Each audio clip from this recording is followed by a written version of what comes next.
ഞാൻ ഇന്നലെ രാത്രിയിൽ പ്രാർത്ഥിച്ചപ്പോൾ പ്രഭാഷകൻ 42-ാം അധ്യായം 15-ാം തിരുവചനമാണ് എനിക്ക് കിട്ടിയത്. ഇപ്പോൾ ഞാൻ കർത്താവിൻ്റെ പ്രവൃത്തികൾ അനുസ്മരിപ്പിക്കുകയും ഞാൻ കണ്ടത് പ്രഘോഷിക്കുകയും കർത്താവിൻ്റെ വചനം പ്രവൃത്തികൾ മൂലം നിർവഹിക്കപ്പെടുകയും ചെയ്യും. ഞാനിപ്പോൾ ചെറുപ്പം മുതലേ ഒരു രോഗിയായിരുന്നു. ഇന്ന് തോമസ് പോള് ഒരു വിവാഹം കഴിക്കാൻ ഇഷ്ടമില്ലാതെ ഇരുന്ന ഒരു യുവതിയുടെ കർത്താവിൻ്റെ പദ്ധതിയെപ്പറ്റി പറഞ്ഞപ്പോൾ ഞാൻ അത് എൻ്റെ കാര്യമാണല്ലോ പറഞ്ഞതെന്ന് ഞാൻ ഓർത്തുപോയി. ഞാൻ ചെറുപ്പം മുതലേ രോഗിയായിരുന്നുവെങ്കിലും എനിക്ക് മഠത്തിൽ ചേരണം, ഒരു മിഷനറി ആയി തീരണം എന്നത് മാത്രമായിരുന്നു എൻ്റെ ആഗ്രഹം.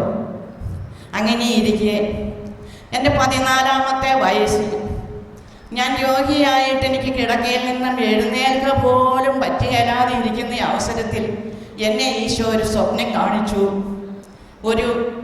എൻ്റെ ജീവിതം എന്താണ്, ഒരു വിവാഹ ജീവിതത്തിലേക്കാണ് എന്നെ പ്രവേശിപ്പിക്കുന്നതെന്ന്. എനിക്കത് ഇഷ്ടമില്ലാത്തതുകൊണ്ട് ഞാനത് ഒട്ടും സ്വീകരിച്ചില്ല. പക്ഷേ 3 കൊല്ലത്തിന് ശേഷം രോഗിയായിരിക്കുമ്പോൾ തന്നെ എൻ്റെ ഇപ്പോഴത്തെ ഭർത്താവിൻ്റെ പിതാവ് ഞങ്ങളുടെ വീട്ടിൽ വന്ന് എന്നെ വിവാഹത്തിന് വേണ്ടി, മകന് വേണ്ടി കല്യാണം ആലോചിച്ചു.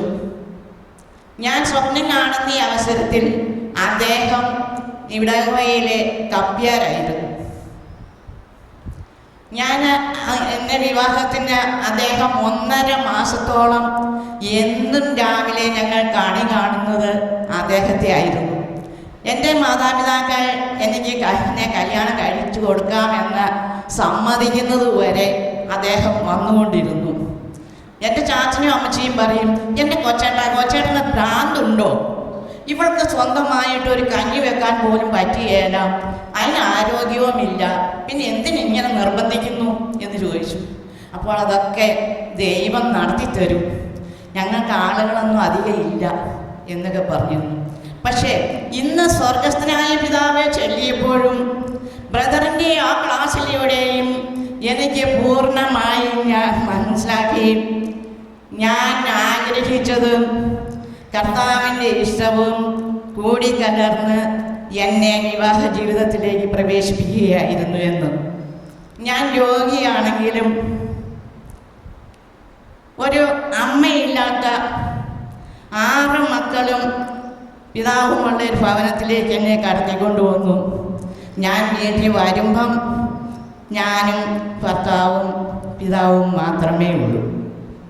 പക്ഷേങ്കിൽ പിന്നീട് എല്ലാവരും ഓരോരുത്തരായി വീട്ടിലേക്ക് വന്നു.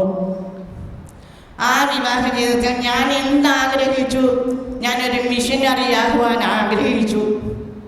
അതുപോലെ ഞങ്ങൾക്ക് 5 മക്കളുണ്ടായി. ആദ്യത്തെ കുഞ്ഞ് ഞങ്ങൾക്ക് വേണ്ടി മധ്യസ്ഥം വഹിക്കുവാനായിട്ട് ഒരു കുഞ്ഞു മാലാഖയായി ഈശോയുടെ മടിയിൽ ഇരിക്കുന്നതായി ഞാൻ ഒട്ടുമിക്കപ്പോഴും കാണുന്നുണ്ട്. ഇപ്പോൾ 4 മക്കളുണ്ട്. ആ 4 മക്കളിൽ 2 ആണും 2 പെണ്ണുമാണ്. ആ മക്കളിൽ മൂത്ത മകൻ മിഷനറിയായി ചാന്താരൂപതയിൽ ഒരു വൈദികനായി സേവനമനുഷ്ഠിക്കുന്നു.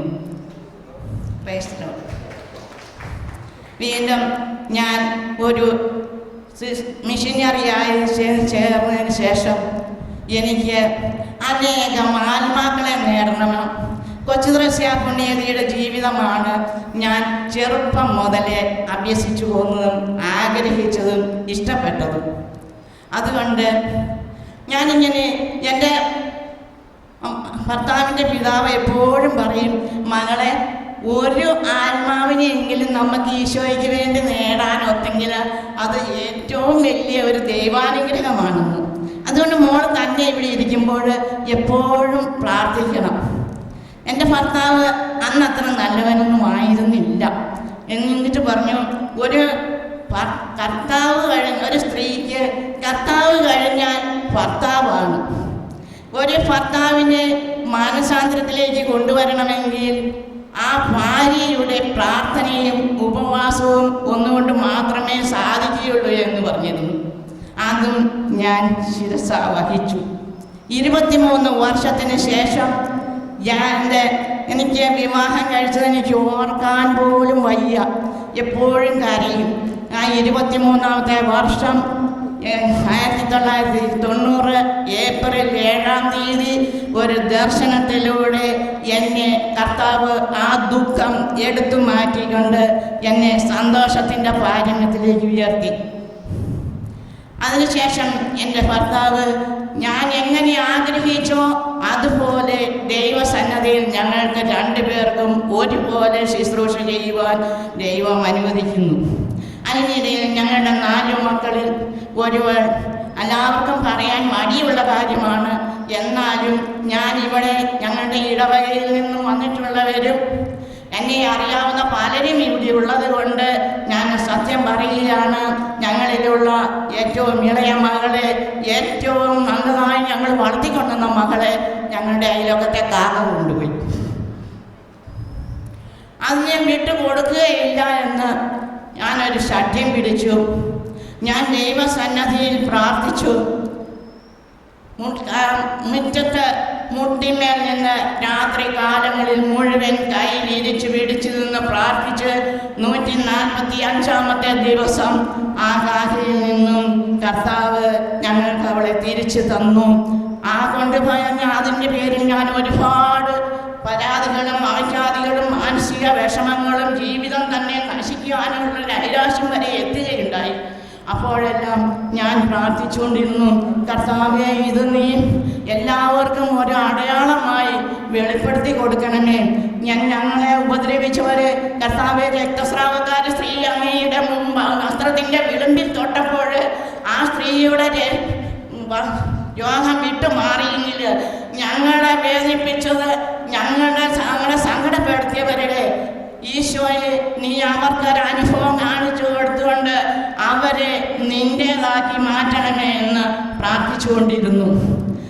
8 വർഷത്തിന് ശേഷം അവർ ഒരു കുടുംബം മുഴുവനും 7 പേര് ഒന്നിച്ച് മാമോദീസ മുങ്ങുകയും ആ മാമോദീസ മുങ്ങിയവർക്ക് തലതൊട്ടപ്പനും തലതൊട്ടമ്മയുമായിട്ട് ഞങ്ങളെ ഞങ്ങൾ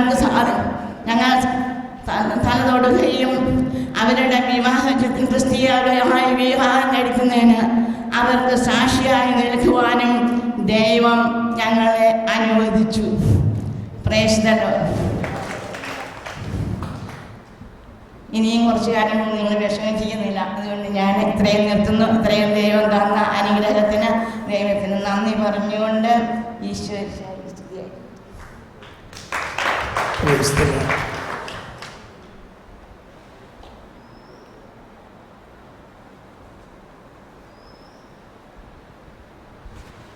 Yeah.